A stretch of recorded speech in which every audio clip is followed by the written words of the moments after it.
It's 2017 and Old Time Radio DVD is still here. Check out our new customer ownership program and the lowest prices ever. Just go to oldtimeradiodvd.com for full information about this wonderful program. Don't forget our new program, 123 Ready TV. Folks, this is really a great app for Android and Windows phones, computers, and tablets. And it's only $19.99. In the near future, we will be adding a new component to it, Old Time Radio. It's a great product for 2017. Visit oldtimeradiodvd.com today. Place your order. You'll be glad you did.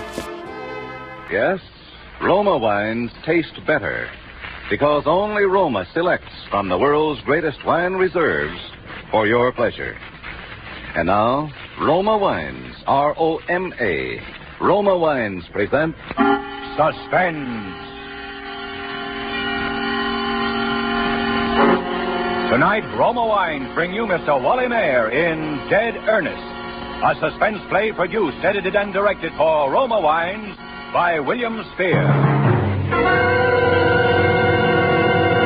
Suspense, radio's outstanding theater of thrills, is presented for your enjoyment by Roma Wines. That's R-O-M-A, Roma Wines.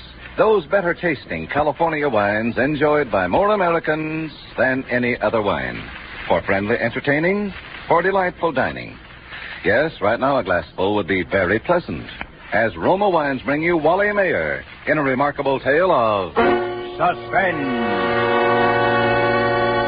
Accident report submitted to Police Inspector Blandon from Lieutenant Steve Healy. Place 15th Street and 4th Avenue. Time 2:45 p.m. March 11. Remarks. Ernest Bowers, age 34, was crossing the intersection as signal light changed from green to red. A car driven by Theodore Toby made legal right turn from 15th Street into 4th Avenue. Hey, look out! Hey, officer! Oh, look at those cameras. Here's the guy. Yeah, he's bleeding. All right. Give him some air. Come on now, let me through here. All right, stand back. Let's have a look. Is he hurt bad, officer? I didn't see him. Honest, I didn't. I had the right of way. He's passed out. One of you people call for an ambulance. Yeah, you. Okay, move back here. He's bleeding. Here, I'll prop up his head. Yeah, use his jacket. Here, I'll hold him. Golly, he's limp. Feels just like he's dead.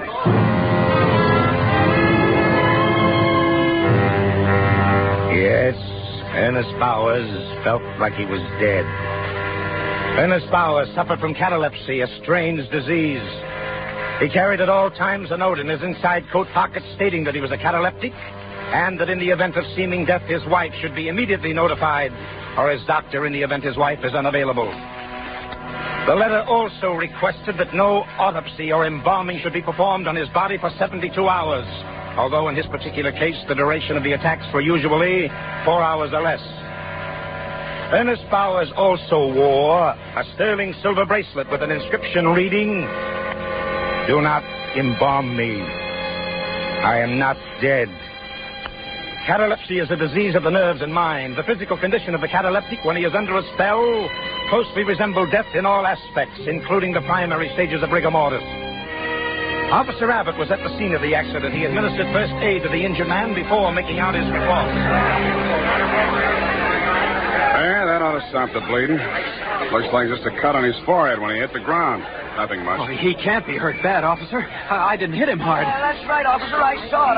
It looked like just a little bump. All right, now clear back. Let's have a little air here. I'll have to take down some information. What's your name? Theodore Toby. Here's my license. Hey, you kids! Now, what do those kids do? They picked up something off the street. Oh, here it comes. I hope he's all right. It doesn't look like he's breathing. My gosh, he is. I told you to get back. Now, come on. Ease back. All of you here. All right, let us through here, please. Hello, Doc. Glad you got here. He's out cold. Yeah, I'll say he is. Have a look. Well, let's get him away. He's dead. Well, anyway, it didn't happen in the coach. Okay, I'll take him away. Keep them back, officer, will you? Okay, keep back. Come on, clear out. Show's over. All right. It's the second one today. Yeah. Well, let's go. Whose jacket was that he was laying on? I don't know. Did you pick it up? No. Hey, officer. Yeah. Where's the jacket? What? Well, the jacket, the guy's jacket. Oh, my gosh, it's gone. Oh, okay. Oh, those kids. You can't... Never mind. Let's go, Pete.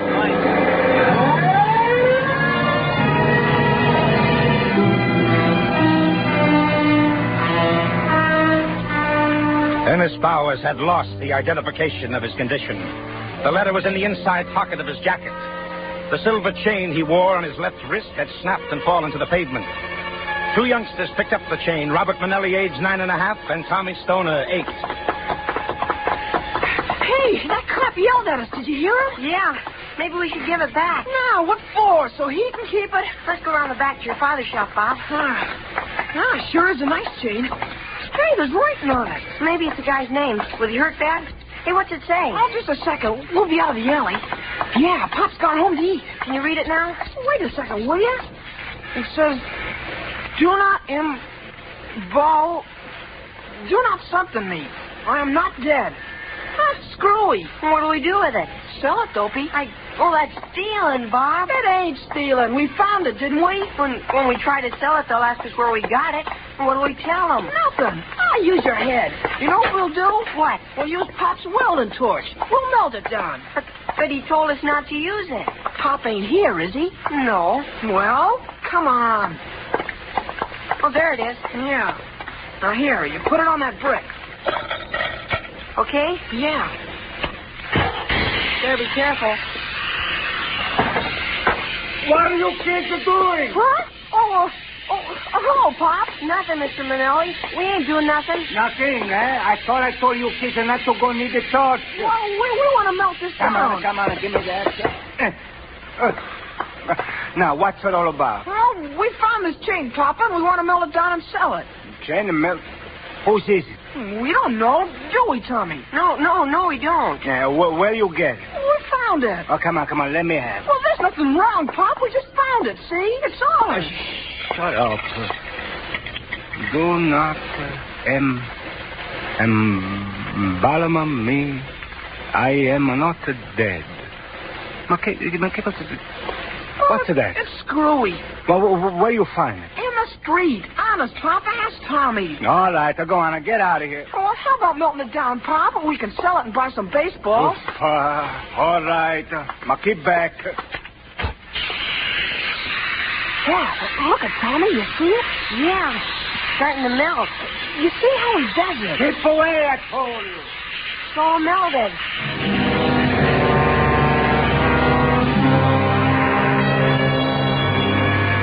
They sold the melted chain for $1.30 to a dealer. $1.30. But the coat. The coat was the principal thing. In the coat, in the inside pocket, was the letter. The information about Ernest Bowers' condition was in the letter. The instructions that could save his life. The coat was picked up from the street by Honest Jerry Murdoch. Now, there's a big sign near the corner of 15th Street. It says, Honest Jerry Murdoch, Swap Shop. He brought the coat into his store, rummaged around on his shelves until he found some cleaner, then started to clean the bloodstains. I'm looking for a sport jacket. Just a moment. What kind? Conservative. Oh, come over here, please. Yeah, something on that order. Hey, just pick out what you want. How much you want to spend? About $5.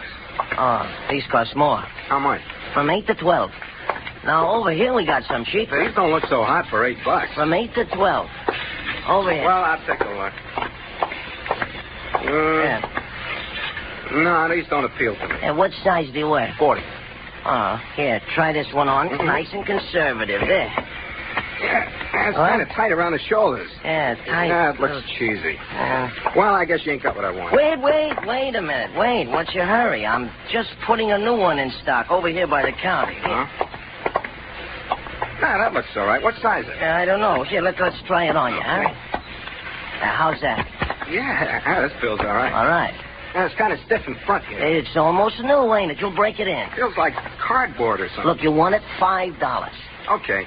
There might be still a couple stains on it. I ain't have time to take them out. You use some cleaner on it to bring it to the tailor's. He'll spot it. It'll be better than new. Yeah, here's the $5.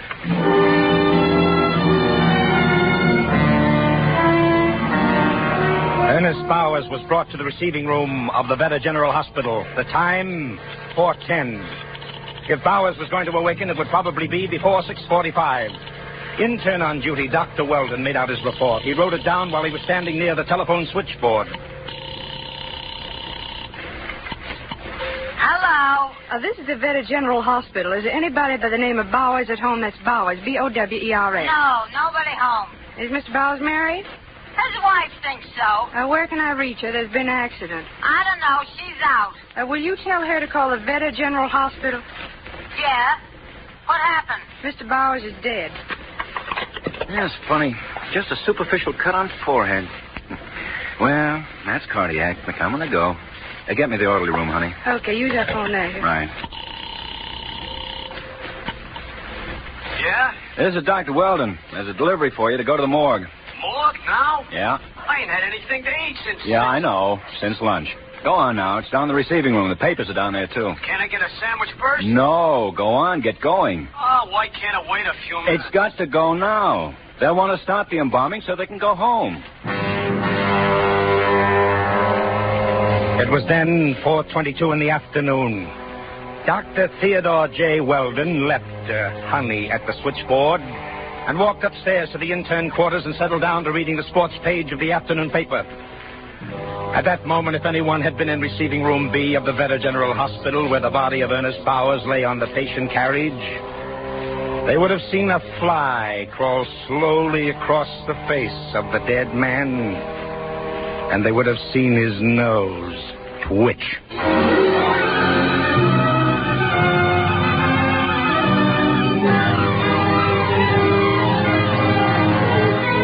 For Suspense, Roma Wines are bringing you an all-star cast of Hollywood radio players headed by Wally Mayer in Dead Ernest, a radio play by Celia Glester and Merwin Gerard. Roma Wines' presentation tonight in radio's outstanding theater of thrills, Suspense.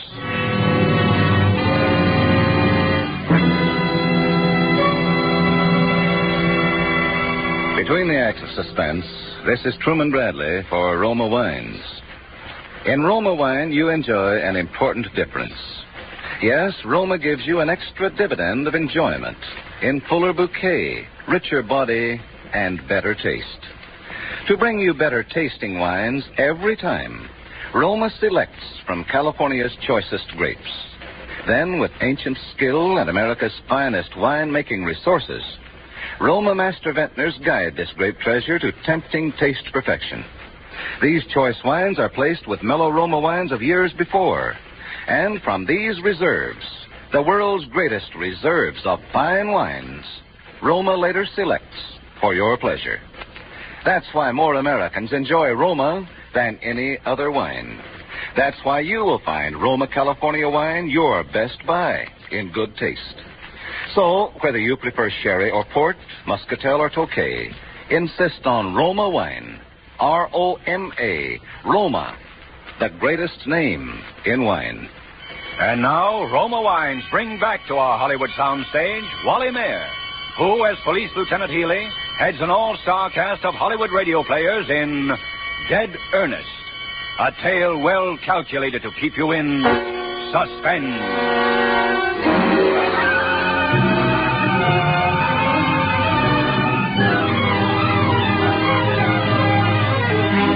Henry Prince had purchased the coat in which was the letter that could save the life of Ernest Bowers. When Henry Prince left honest Jerry Murdoch's second-hand store, he stopped to have a chat with some friends, made some purchases at the grocery store, and then started home.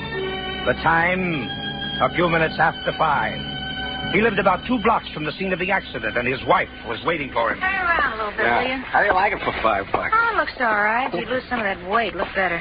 Wait a minute. What's that, a spot? Where? Take it off a minute. Here. Yeah? Yeah. I wonder what that is. Oh, he said there were a couple of spots. Cleaner will take them out. Yeah, it looks like it might be. What's this in the pocket? I don't know. Heaven's sake. To whom it may concern, please open and read. Well, that's what must have felt stiff, huh? Yeah. This note is carried on my person wherever I go. It is to advise responsible parties that I am a cataleptic. That if it appears as though I am dead, I am not.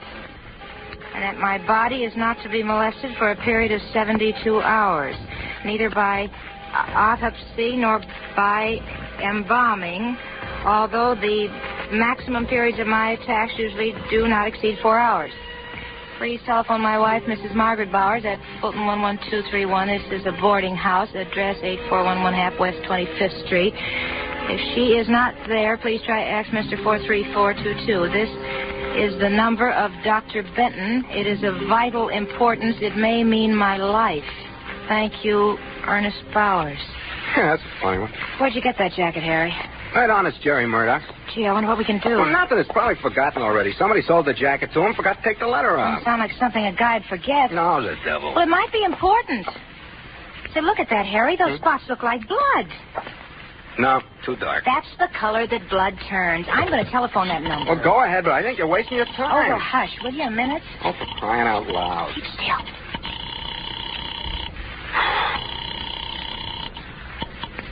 Hello. I'd like to talk to Mrs. Bowers.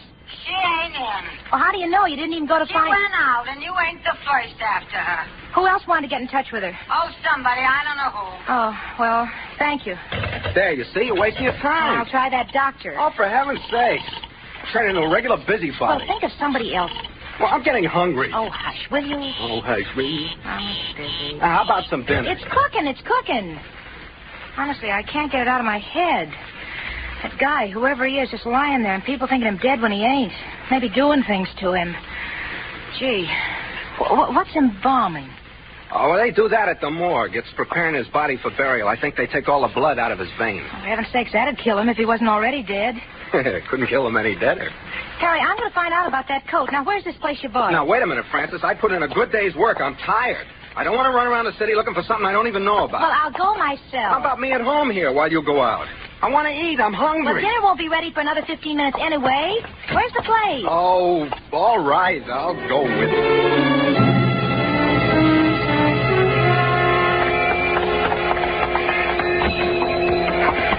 Pardon me.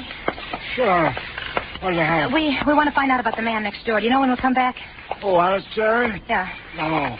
Are you there? No, he isn't. Harry, listen, go take another look. I'll try that number again. Oh, Pratt, for heaven's sake, I'm hungry.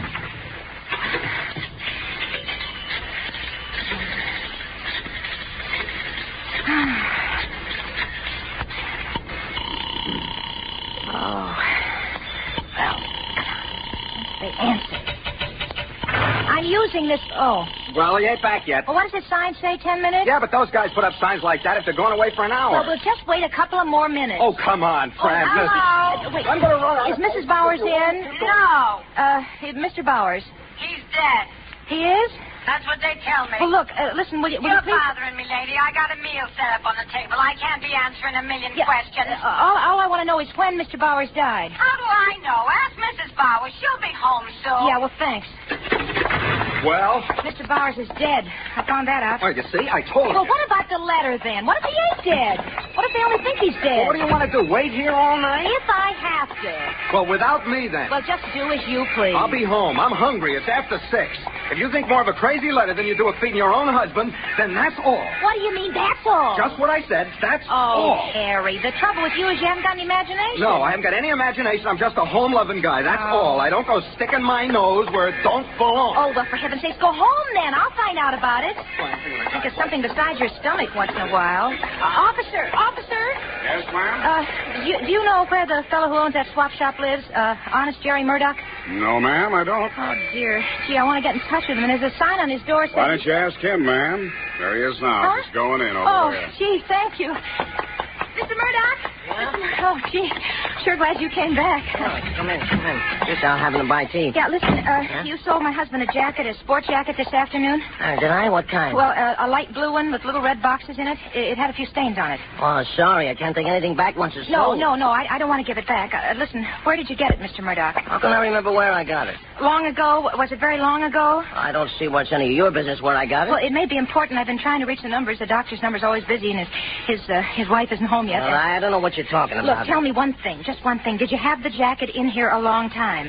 Well... Oh, please, listen, it's very important. Well, no, I just got it in this afternoon. Oh, where did you get it? Look, you said one question, you asked it, I answered it, that's all.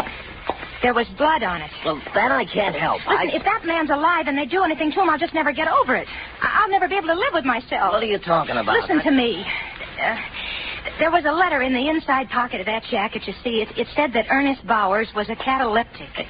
What's that? He goes into fits? No. A cataleptic is somebody who looks like he's dead at times, and he isn't. He goes into a spell, and it looks as though he's dead. You see, sometimes they take dead bodies to the morgue. They embalm them. That means they take all the blood out of their veins. Now, this fellow Bowers is a cataleptic. I don't know whether he's dead or alive, or even if he's worrying about this letter, but I got to find out. There was... What? An accident before. Where? Who was in it? I don't know. Believe me, lady, I didn't know anything about all this. You think that this guy was taken away in an ambulance was a catalepsy? That coat. Was it his? Yeah, lady, but it was left there in the street. They drove away and left. Who? The ambulance. What ambulance? I don't know. It was on the corner. The cop was there. He told somebody to call an ambulance. It came and took away the man. Is that the cop out there right now? Yeah, but look, you gotta protect me. I ain't done anything wrong. I didn't know anything like this had happened. I would never have taken a coat. Officer!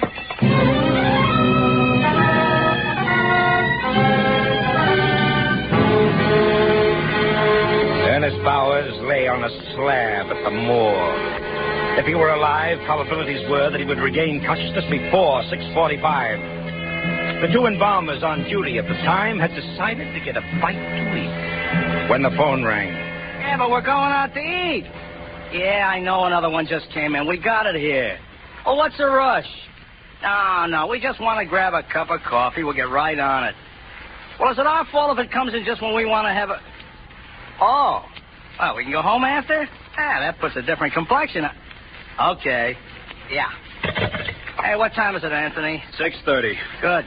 Doc says if we embalm this one now, we can go home. Well, let's start in then. I'm hungry. Okay, I'll start the motor. Young guy, ain't he? Yeah. I was saying to the wife about that yesterday. Oh, get the injector out, will you, Tony? She was saying more and more people die older and older. Here. Yeah, looks like we can open through the neck. Yeah. Give me a piece of that gauze. Yeah. I said to Velma, she should be around this place a while. We get them all ages.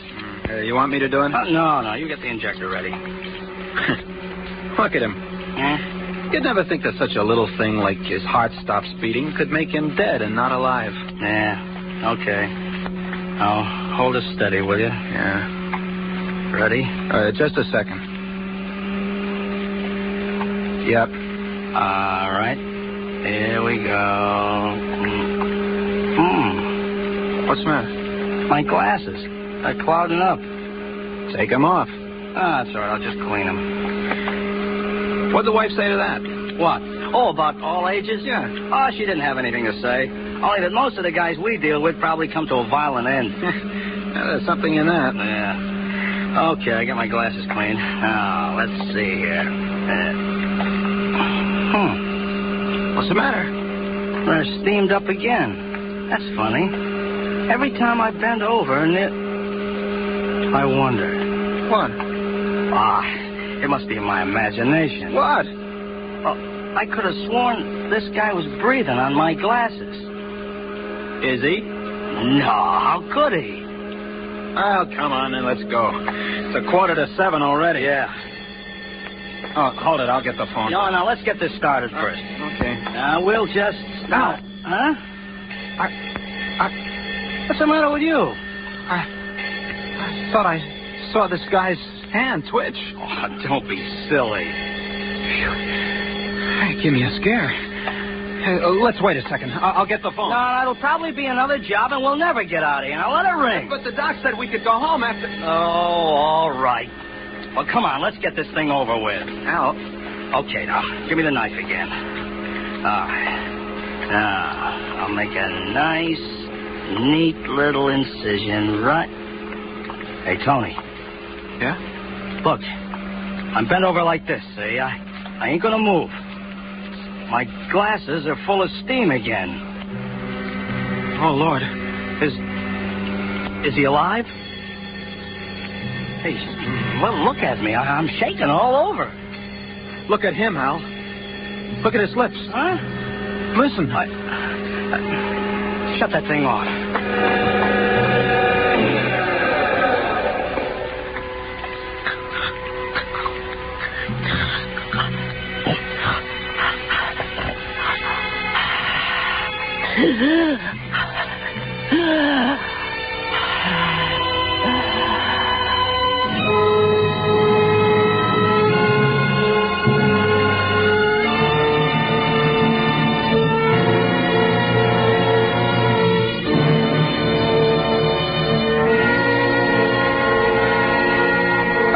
Apparently, the life of Ernest Bowers was worth $1.30 for a silver bracelet to the boys who ran away with it, and $5 for a blood-stained jacket to Honest Jerry Murdoch. Their petty thefts brought a man to the brink of death. As for the busy telephone in the doctor's office, it wasn't busy at all. The good doctor had unwittingly replaced the receiver on the phone stand incorrectly. There's just one more episode which perhaps does not belong in an accident report, but which I would like to include. After regaining full consciousness, Ernest Bowers put in a telephone call from the morgue. Hello. Hello, Mrs. Brawley. Is Mrs. Bowers in? I don't know. I'll see. Josie, see if Mrs. Bowers is home. Who is it? This is Mr. Bowers. Who? Mr. Bowers? They told me you was dead. The hospital called and said... I know, Mrs. Brawley, but they made a mistake. Oh, well, here she is. Hello. Ernest? Where are you? Well, darling, it's quite a long story. Well, You never see, mind. You get right home, you hear? Your dinner's getting ice cold.